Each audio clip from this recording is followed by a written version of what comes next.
on est tous seuls avec soi, avec soi, avec soi. Bon, je crois que tout le monde a compris en écoutant cette chanson. On va parler du mois de janvier sans alcool avec Christelle qui est en ligne avec nous, Christelle Balestrero.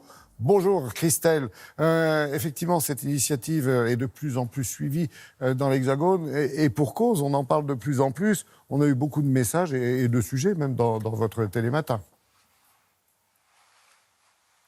Oui, bonjour Laurent. Effectivement, c'est une campagne de santé publique qui est née en 2013 en Grande-Bretagne, qui connaît un succès tout à fait inattendu outre-Manche, mais qui intéresse de plus en plus dans notre pays. Imaginez, l'année dernière, 1 Français sur 10 a tenté l'expérience. Alors, l'objectif de cette campagne n'est pas de supprimer complètement l'alcool, de devenir abstinent. En fait, c'est plutôt une introspection. On regarde comment on consomme. On essaye de dépister les consommations réflexes qui nous enferment dans une consommation qui n'a plus un rapport avec le plaisir ou la convivialité.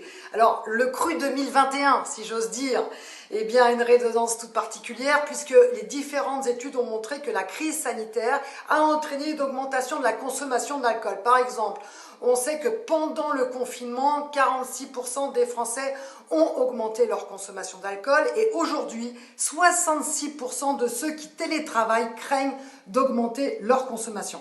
Alors aujourd'hui, nous sommes le 13 janvier, mais vous pouvez tout à fait vous y mettre, profiter des 15 derniers jours bien pour faire pour prendre une petite réflexion sur votre consommation. Explication en images.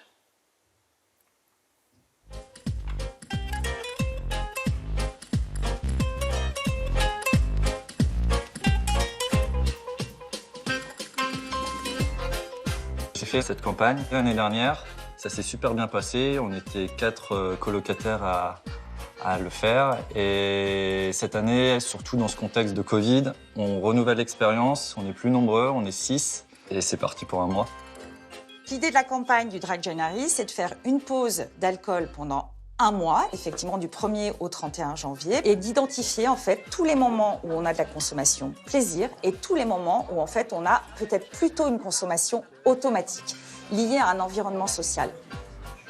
J'ai changé ma relation à l'alcool dans le sens où déjà je bois plus de bière parce que je me rends compte que j'aime pas ça et quitte à boire de l'alcool, je préfère que ça soit un verre de vin, un moment précis, dans un contexte où ça me fait plaisir de boire et de partager ce verre. Mais je suis plus dans cet automatisme. Je me réveille, je me sens frais. La qualité de la peau, la concentration également. J'ai retrouvé un dynamisme qui s'est couplé à d'autres activités pour rentrer dans un cercle de vertueux où l'alcool peut toujours avoir une place, mais on a un regard différent dessus.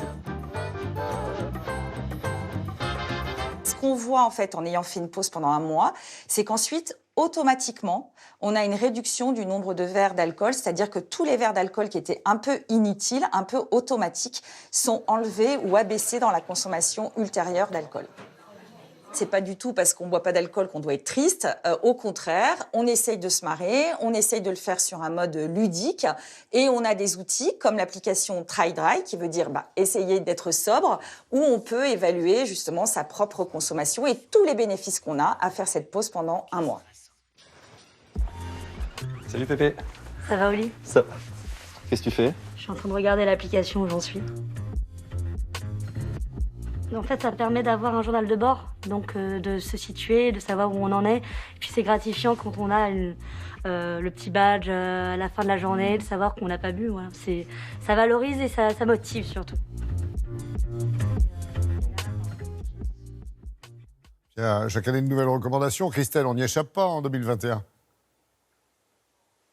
Oui, alors les nouvelles recommandations, 2 verres par jour maximum et pas tous les jours. Rappelons que les risques pour la santé existent dès le premier verre quotidien, contrairement à ce que certains continuent à nous raconter par malhonnêteté intellectuelle ou tout simplement pour répondre à des conflits d'intérêts. L'alcool, c'est pour le plaisir, mais ce n'est jamais bon pour la santé, même à petite dose. Merci Christelle. Et puis la prochaine fois que vous nous appelez de la cave ou des grottes de Lascaux, essayez de nous faire un essai la veille quand même, que vous n'ayez pas la voix trop dissonante et trop déformée. On vous souhaite un joli mercredi. On vous dit à bientôt. On y est depuis ce matin très tôt. Oh là là là là là là là. Ça marche pas bien. Allez, pour